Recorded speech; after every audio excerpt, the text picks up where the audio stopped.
नमस्कार, वंदे मातरम। मैं हूं श्यामगिरी। आप देख रहे हैं हमारा चैनल मुद्दा भारत का। मुद्दा भारत का यानी मुद्दा आपका। मुद्दा है महाराष्ट्र विधानसभा चुनाव का। यह महाराष्ट्र विधानसभा चुनाव की तैयारी पूरी तरह शुरू हो चुकी है। सभी पार्टी अपने अपने काम में लगे हुए हैं और चर्चाएं भी खूब हो रही हैं। अब ऐसी खबर ये आई कि नागपुर से फडणवीस जी के जो सीट है वहाँ पर अनिल देशमुख जो है महाअघाड़ी से चुनाव लड़ने जा रहे हैं। तो यानी वहाँ टक्कर बहुत बड़ी होने वाली है, देवेंद्र फडणवीस वर्सेस अनिल देशमुख, यानी कि बीजेपी वर्सेस कांग्रेस, राष्ट्रवादी कांग्रेस। तो यहाँ पर कई चीज़ें सामने आती हैं, क्योंकि फडणवीस जी इस समय डिप्टी सीएम है और अनिल देशमुख होम मिनिस्टर थे, जेल में गए हुए थे। दोनों में खूब काफ़ी रिवेंज चल रहा है। आपसी रिवेंज भी कह सकते हैं, राजनीतिक रिवेंज भी कह सकते हैं और क्षेत्रीय रिवेंज भी कह सकते हैं। तो ऐसे में जो है नागपुर के जो वोटर्स हैं, किसको जिताएंगे? फडणवीस जी को जिताएंगे या देशमुख को जिताएंगे? और देशमुख को जिताएंगे तो क्यों जिताएंगे? फडणवीस जी को जिताएंगे तो कैसे जिताएंगे? ये है सवाल। सर, आप क्या कहेंगे इस पर? सर, मैं आपसे जवाब चाहूँगा जी, क्योंकि मेरे बोलने से तुम्हारे जो भक्त हैं जी वो नाराज हो जाएंगे। इसके लिए वो मैं अभी बोलना नहीं चाहता। वो क्या नहीं, हमारे व्यूअर्स है, हाँ व्यूअर्स है, वो शिकायत करते हैं आपके पास कि मैं बीजेपी के खिलाफ बोल रहा हूँ। ठीक है, आप साइड लेके मुझे बातें तो करो। नहीं, ठीक है, बताओ ना मुझे कौन जीतेगा, ऐसा आपको लगता है वो तो बताओ, फिर मैं तो बोलने वाला ही हूँ। सर, नागपुर है, आरएसएस का गढ़ है, नो डाउट। वहाँ पर वोटर्स भी काफी संख्या में जो है बीजेपी के फेवर में ही है। नितिन गडकरी जी वहाँ पर सांसद हैं, उसी के पार्ट्स में जो है जो विधानसभा क्षेत्र है उसमें नागपुर सिटी के अंदर जो है ये फडणवीस जी का जो है वहाँ पर विधायकी क्षेत्र है। उसके पहले वहाँ पर वो महापौर भी रहे हैं, नगर सेवक भी रहे हैं। काफ़ी उनका जड़ जो है वो नागपुर है और उस पर उनको गर्व रहता है कि नागपुर के लोग जो है हमारे साथ में है। हालांकि महाराष्ट्र उनके साथ में है, देश पूरा उनके साथ में है, वो अलग बात है। लेकिन सर 2019 की बात करें, 2019 से लगातार फडणवीस जी का जो ग्रह नक्षत्र कहे या उनका जो छवि देखा जाए तो उनके पार्टी के लोगों ने भी कोई कसर नहीं छोड़ा है और बाकी विरोधी तो उनके खिलाफ ही हमेशा रहते हैं कि एक ही आदमी को टारगेट करो, सब नीचे आ जाएगा। जैसे कि क्रिकेट में आप कहेंगे तो सचिन तेंदुलकर का विकेट अगर गया तो समझ टीम इंडिया हार गई। तो विपक्ष क्या करता था, वो सचिन तेंदुलकर का पुराना कैसे आउट होते थे वो क्लिपिंग देखते थे कि हाँ ये इसने गलती किया, ऐसा बॉल डाला तो ऐसा गलती किया इसलिए आउट हुआ। तो बराबर टारगेट करके सचिन तेंदुलकर का पहला विकेट इंडिया का झटकना ये विरोधियों का टारगेट रहता था। खासकर ऑस्ट्रेलिया वाले जो लगातार 6 वर्ल्ड कप जीते हैं, वो कई तो उसमें सक्सेस हुए हैं। तो ऐसी हालत इसमें फडणवीस जी की है। फडणवीस जी को कैसे गिराया जाए, कैसे उनका मोरल तोड़ा जाए, कैसे उनको वोटरों को जो है भड़काया जाए, वो स्थिति चल रही है। हालांकि फडणवीस इसके ऊपर मात करेंगे, कैसे करेंगे? फडणवीस को सर ये इनके लिए बहुत बड़ा जो है एक तरह से कैरियर का प्लस और माइनस दोनों पॉइंट है। ये प्लस क्या है, माइनस क्या? प्लस अगर वो किसी तरह अगर वहाँ से हार भी गए तो उनके करियर पे बहुत बड़ा लांछन लग जाएगा। और दूसरी बात तो उनका सोचो क्या, मतलब कि बीजेपी क्या होगा महाराष्ट्र का, वो सबसे बड़ा चीज हो जाएगी कि फडणवीस जी अपना जगह ही नहीं सुरक्षित कर पाए तो बाकी लोग क्या बात करेंगे। वो मुख्यमंत्री रहे हैं, उप मुख्यमंत्री रहे हैं, इतनी बड़ी चाणक्य नीति रहे हैं, 2 पार्टियां तोड़ने का उनके ऊपर आरोप लगा हुआ है। वो खुद भी बोल चुके हैं कि हमने पवार साहब का पार्टी, उद्धव का पार्टी में तोड़ के दिखाया। पुनः नहीं आए वो अलग बात है, डिप्टी सीएम बन के आए वो अलग बात है। और चीज़ें काफ़ी हुई 2019 के बाद से फडणवीस जी को किस अगल बगल में ही पूरी राजनीति घूमी है महाराष्ट्र की। लेकिन ऐसे में अगर उनको कोई हरा देता है, हराने का कारण यही एक ही हो सकता है कि वहाँ के अगर वोटर्स नाराज होंगे, और नाराजगी दिखी है सर लोकसभा में, वोटिंग कम हुई है वहाँ पर। नितिन गडकरी जी को हराने का भी कोशिश किया गया है, ये भी अंदर की खबर है, और वो बीजेपी की तरफ से अब यहाँ पर जो है तो मैं बोलता तो तुम्हारे प्रेक्षक नाराज होते हैं। नहीं, मैं सही बोल रहा हूँ लेकिन मैं ये भी बोल रहा हूँ कि फडणवीस जी जीतेंगे, ये भी बोल रहा हूँ, हारेंगे नहीं। अच्छा, क्योंकि अगर आपके हिसाब से वो हारेंगे भी और अनिल देशमुख सीएम बनेंगे, अपने पिछले वीडियो में कह चुके हैं, वो हिंट में देख रहा हूँ, लेकिन ऐसा होना बहुत मुश्किल लग रहा है मेरे को सर। ये 80-20 की बात कर रहा हूँ। 20% वो जो है अनिल देशमुख जीतने के नहीं 20% हारेंगे, 80% जीतेंगे, ऐसा मेरा अच्छा है। मैं तो उनका शुभचिंतक हूँ। पहले 100% था जीतेंगे, अब जो है 80-20 हुआ है। ठीक है, अभी इलेक्शन को 2 महीने तक और परसेंटेज बदलेगा क्या? वो क्या हो सकता है, वो तो 1 घंटे में होता है परसेंटेज सर, 1 घंटे में परसेंटेज कम ज़्यादा होता है। हालांकि नागपुर से हमारे काफ़ी व्यूवर्स हैं, उनके फ़ोन भी आते हैं, हमारे मित्र भी बन गए हैं। वो बोलते हैं कि नागपुर की पब्लिक जो है थोड़ा सा बीजेपी से नाराज़ चल रही है। अब कितना नाराज़ है वो तो चुनाव परिणाम दिखाएगा, लेकिन है कुछ तो है प्रॉब्लम। अब आप बताइए, आप तो पूरा उलट-पलटी करने वाले हैं तो पता है मुझे, पहले से ऐसा मुझे नहीं पता है। है। महाराष्ट्र लेकिन फडणवीस जी के का थोड़ा सा कैसे है ना, शरद पवार 1900 टारगेट में तो फडणवीस ही है, किंतु किसी तरह अभी हराओ। बोलता हूँ मैं 1990 से लेके 95 तक, जी, मतलब 95 5 साल महाराष्ट्र में मुंडे और महाजन ने मिलके उनको खलनायक बनाया था। पहले नायक थे वो, किसको खलनायक बनाया? शरद पवार को। अच्छा। 90 और 95, फिर 95 में सरकार आ गई जी, महायुति की। महायुति की। और उस समय वो सरकार आई, उसका एक सीक्रेट ये भी था कि कांग्रेस के जो यशवंतराव शंकरराव चौहान थे, प्रतापराव भोसले थे, उन्होंने सुधाकर नाइक थे, तुम्हारे और भी विखे पाटिल थे, उन्होंने पवार साहब सीएम न बने करके उन्होंने अपने लोगों को वहां भेजा और सरकार आई। जी जी जी, वो कहानी है मेरे सामने घटी हुई है। तो उस कहानी पर एक वीडियो बनाएंगे इलेक्शन बनाएंगे के पीरियड में बनाएंगे। हाँ, तो कैसे है ना कि शरद पवार को मैंने नायक से खलनायक बनते हुए देखा है। तो पिछले कम से कम 3-4 साल में, पर्टिकुलरली ये 2 साल में, जब से पार्टी उन्होंने तोड़ी है दोनों, तब से जब से असल में उन्होंने तोड़ी है, एक तोड़ी है बीजेपी तुम्हारे उद्धव की उन्होंने तोड़ी है, दूसरी अमित शाह ने तोड़ी है, मगर उनके खिलाफ एक वातावरण बन गया है अभी। वो महाराष्ट्र के सबसे बड़े खलनायक बन गए हैं अभी, और सब खिलाफ है उनके पार्टी के लोग भी खिलाफ दे रहे हैं, सुपारी दे रहे हैं उनके खिलाफ लोगों को, पत्रकारों को। पत्रकार भी नाराज है उनसे, मीडिया नाराज है उनके साथ। अभी ज़्यादा कोई नहीं है, खाली दिल्ली वाले भी नाराज दिख रहे हैं उनके ऊपर। उनको पहले अकेले को सूत्रधार बनाया, फिर एक कमेटी बना दी धीरे से। गडकरी साहब भी हैं और सब, और गडकरी की उनकी तो ठान के बैठी है। गडकरी तो आरोप करते हैं कि मेरे को गिराने की साजिश थी। अभी वो नाम नहीं लेते, मगर उनका इशारा फडणवीस की तरफ है, तो फडणवीस को गिराने की साजिश में गडकरी कर सकते हैं। वो खुन्नस रखते हैं, मोदी के साथ रखते हैं, तो फडणवीस क्या चीज़ है। तो अभी मेरे जो सूत्र है उनका कहना है कि 60-40 है। 60% चांसेस अनिल देशमुख जीतने के हैं और 40% फडणवीस जीतने के हैं। इतना हाँ, अभी आज की तारीख। और शरद पवार तो उनको रिवेंज के तौर पर मुख्यमंत्री बनाने की सोच रहे हैं, अगर उद्धव को मना सके वो। नहीं तो उद्धव को तो प्रॉमिस किया है कि तेरे को ही मुख्यमंत्री बनाएंगे, कांग्रेस तो है नहीं पिक्चर में। मगर ऐसा हो सकता है कि 2-2 साल और 1 साल ऐसा कोई एडजस्टमेंट अगर हुआ तो भी उनका कैंडिडेट अभी मुख्यमंत्री पद का शरद पवार का अनिल देशमुख होगा, या तो गृह मंत्री तो पक्के बनेंगे वो, इनकी सरकार आएगी तो, क्योंकि उनको गृह मंत्री पद से निकाला। अगर मगर बोल रहे, कंफर्म बोल रहे, अभी तो कंफर्म है। अगर आई अभी नहीं, अगर मगर अभी नहीं है, महाआघाड़ी आई तब। हाँ नहीं, अभी महाआघाड़ी श्योर है, अभी आज के दिन में महाआघाड़ी श्योर है। और कम से कम 155-160 तक जाएगी महाआघाड़ी, ये भी कंफर्म। सर्वे देख के बोल रहे हैं आप? सही बोल रहे हैं? नहीं, सब लोग बोल रहे हैं ना अभी। कौन सा सर्वे उनके साइड में? सर्वे में हर जगह तो 150 प्लस आ रहा है। इनका आ रहा है, महाआघाड़ी का आ रहा है।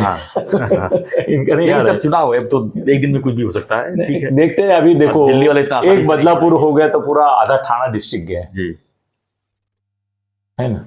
अभी चल रहा है, ऐसे बहुत सारे हादसे हो रहे हैं सब जगह। तो अभी तो फडणवीस डेंजर जोन में है, नॉमिनेटेड है।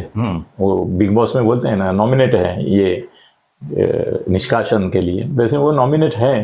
देखते हैं कुछ करामत करके दिखाए, मगर उनको अमित शाह ही खिलाफ है तो क्या करेंगे सर, उनको बचाएगा कौन समझ में नहीं आता है।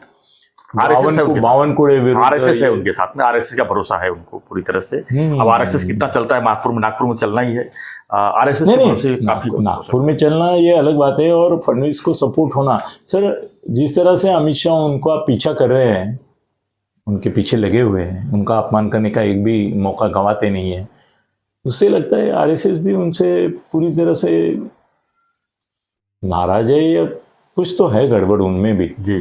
क्योंकि फडणवीस का चेहरा दिखता है आजकल, पहले जैसा वो प्रफुल्लित नहीं है, तो चेयरफुल थे, अभी वो नर्वस दिखते हैं, उनका आत्मविश्वास डगमगा रहा है ऐसा दिखता है। और उनके सामने कठिनाई है, अजीत दादा जा रहे हैं, शिंदे भी साहब बहुत एकदम, जब भी वो बोलते हैं कि मुख्यमंत्री पद के लिए अभी कोई निर्णय नहीं हुआ है, तो शिंदे साहब आगबगबूला होते हैं। उनके लोग, अभी कल गुलाब राव पाटिल ने बोल दिया कि हम सिर्फ शिंदे को मुख्यमंत्री बनाने के लिए ही काम करेंगे। अच्छी बात है अगर शिंदे साहब अरे मुख्यमंत्री इनको बनते मानहानि हैं, लेनी चाहिए। महायुति आएगी, इसका नहीं, मतलब आना चाहिए। शिंदे साहब को बनाने के लिए अभी से अगर फडणवीस ने बोलना चाहिए कि मैं शरीयत में नहीं हूँ, रेस में नहीं हूँ, मैं शिंदे ही बनेंगे, तो पलट जाएगा भाजी। जो होएगा अभी ना, 10-20 इधर होएगा, हो रहा है बोलेंगे ना। आज नहीं, नहीं बोलेंगे अभी सर। गणपति उत्सव में बिजी है, नहीं, आज नहीं कल क्या सब busy बोलेंगे है? ना। सर दिन भर पॉलिटिकल चर्चा ही होती है उनकी, क्या की बिजी है। अनिल शाह आया, मीटिंग ली, आज नड्डा है, पॉलिटिकल मीटिंग होती है ना, 3 घंटे तो वो आमदारों के साथ बैठे। कल गणेश दर्शन को बुलाया, 3 घंटा क्या गणेश दर्शन नहीं किया, पॉलिटिकल चर्चा की। तो ये पॉलिटिकल चर्चा नहीं कर सकते क्या कि वे शिंदे को ही करेंगे हम? तो बोला है ना उन्होंने सर, कहाँ बोला है? शिंदे को ही मुख्यमंत्री आगे कंटिन्यूस रखेंगे, सब नहीं बोला है, बनाने से पहले ही बोला था ना। नहीं नहीं, बनाने से पहले नहीं, आज की तारीख में बोलना 5 साल के चाहिए। लिए बोला है ना, तो बार बार क्या बोलेंगे। हाँ, क्या बात करें आप। अभी उनके लोग बोल रहे हैं, सर, भाजपा के लोग ही मेरी बोल रहे हैं बात कि तो अभी मेरी फिर बात से उनको एक बार अधोरेखित करना चाहिए। शिंदे फिर साहब- शिंदे को वो आश्वस्त है। अगर ये इतना कन्विक्शन है उनका कि फडणवीस साहब के मन में नहीं है मुख्यमंत्री बनना, उनको मेजर को ही बनाना है, तो शिंदे साहब आश्वस्त क्यों है? गुलाबराव पाटिल क्यों बोल रहे हैं कि हम सिर्फ शिंदे के लिए काम करेंगे? शिंदे साहब 2.5 साल, अभी लगभग 2.5 साल हो जाएगा उनको सीएम बनने। 5 साल के लिए बोल रहे हैं उनको। पूरी जवाबदारी तो उनकी ही रहेगी ना, अगर सत्ता गई तो सत्ता जाने देंगे वो? सर अगर वो मुख्यमंत्री नहीं बन रहे, नहीं बन रहे तब ना, अभी तो फिलहाल मुख्यमंत्री बन के आप चुनाव लड़ रहे हो ना, तो सर जिम्मेदारी मगर पूरी आप पर आ जाएगी। आप अगली बार उनको मुख्यमंत्री बनाने का अगर ये नहीं करते हैं, तो उद्धव ठाकरे को ऑप्शन ओपन थे, तो क्या एकनाथ शिंदे को ऑप्शन ओपन नहीं है? ऑप्शन तो बहुत लोगों को होने वाले हैं। सबको है। परिणाम के बाद लिखना ऑप्शन में, तो मेरे को ऐसा लग रहा है कि कांग्रेस और बीजेपी दोनों बाजू में रह जाएगी। ऐसा भी हो सकता है। या आपने और तीसरा ऑप्शन निकाला, तीसरी आघाड़ी सब एक हो जाएंगे, कांग्रेस बाहर, बीजेपी बाहर, जाओ सब एक साल मुख्यमंत्री बनेंगे। अजीत दादा का भी नंबर लग जाएगा, शिंदे साहब तो रहेंगे ही, उद्धव जी का भी हो जाएगा, और बाकी जो इधर उधर से आएंगे वो भी बोलेंगे मैं भी मुख्यमंत्री बनूंगा।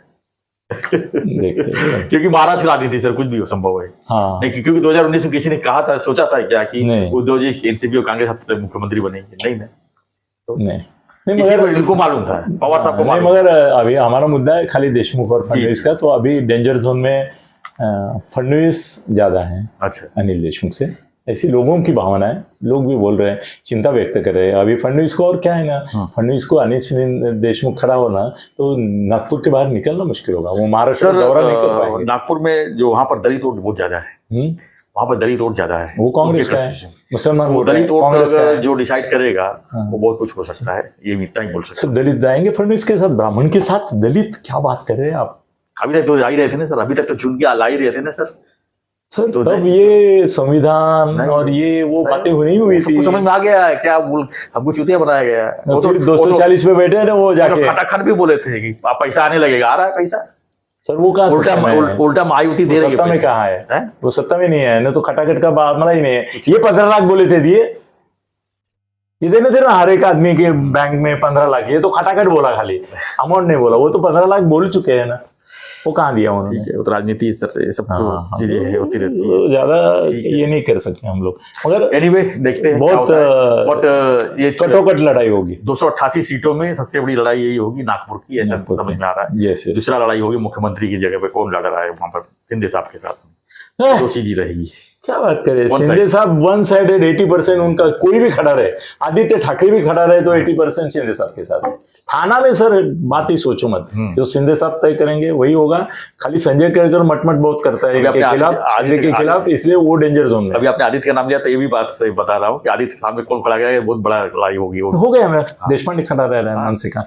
हाँ, हो गया। मन से नहीं ना, मन से तो पार्टी में कर दो, क्योंकि वो तो इंडिपेंडेंट लड़ रहे हैं सर, मन से नहीं, मन से लड़ रही है उसके खिलाफ। लेकिन आदित्य सामने जो है महायुति से कौन लड़ेगा, वो बड़ा सवाल है सर। वो नाम जो आ रहा है, वो मेरा विश्वास नहीं है उसके ऊपर, मेरा विश्वास नहीं हो रहा है। मुझे लोग बोल रहे हैं, क्या नाम है वो राष्ट्रीय मिल मजदूर संघ जो है उसका सचिन अहिर जो है, जो अभी उसका एकदम राइट हैंड है आदित्य का, वो तो वाटा में है ना सर, वो आदित्य का राइट हैंड है। वो बोल रहे हैं कि शिंदे गुट में आ रहा है जल्दी, हो सकता है सर, मालूम नहीं मुझे, मेरा विश्वास नहीं सर, वो उनका सीट है वो। हाँ नहीं, मगर सचिन अहिर के बारे में अफवाह बहुत फैली है कि वो शिंदे साहब से गुप्त रूप में मिला है हो सकता है, पॉसिबल है सर, जो आप बोल रहे क्या हो पॉसिबल है। मालूम, तो फिर सचिन बोल रहा अय्यर को सकता ही वो खड़ा करेंगे। और जीत जाएगा।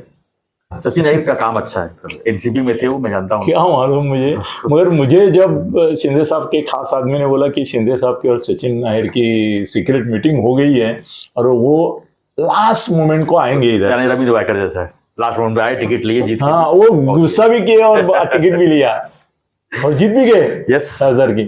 तो सचिन वही अय्यर होगा, का नाम ऐसे ही सर, होगा। मगर आप बोल रहे हैं, मगर मेरा विश्वास नहीं, सचिन अय्यर को जहां तक मैं जानता हूँ, अरे बाप रे, वो अगर गया तो हालत खराब होगी। तो वो एक ये हो जाएगी लड़त, बड़ी हो गई है। शिंदे साहब की लड़त वन साइडेड है। अजित पवार तो हारने वाले, कहीं भी खड़े रहे तो।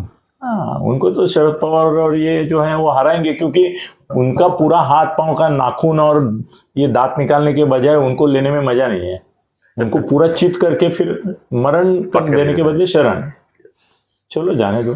तो फ्रेंड्स, आपकी क्या प्रतिक्रिया है? नागपुर से बहुत से हमारे सर व्यूअर्स नागपुर में बहुत है ना, उनको जरा पूछो ना हाँ, कि क्या होगा, इसलिए बोल फडणवीस रहा हूँ। आएंगे या ये आएंगे। नागपुर और बहुत भाजपा का विचार मत करो, सही में जो सच्चाई है उसके साथ फेस करो। हमें व्हाट्सअप भी कीजिए और अपना कमेंट बॉक्स में भी लिखिए क्या हो सकता है नागपुर से, हमें दिखिए। तो और भी ऐसी खबरें रहेगी, हम आपके साथ जरूर रूबरू होंगे। बने रहिए हमारे साथ, देखते रहिए हमारा चैनल मुद्दा भारत का। चैनल को लाइक शेयर सब्सक्राइब और जरूर। मेरा भी अनिल थत्ते गगनविधि करके मराठी चैनल है और इसी नाम का फेसबुक है। फेसबुक पे मैं दिन में 20-25 कंट्रीब्यूशन देता हूँ। यूट्यूब पे भी 1 2 3 4 ऐसे रहते हैं। आज 6 है 7 है। आपको वो भी जमे आम पसंद आया तो देखो, मर्जी आपकी। धन्यवाद। चुनाव का माहौल है, राजनीति चीजें बहुत सी सामने आएंगी। आपको चाहे गलत लगे चाहे सही लगे, आपको जो है हम जरूर पहुंचाएंगे।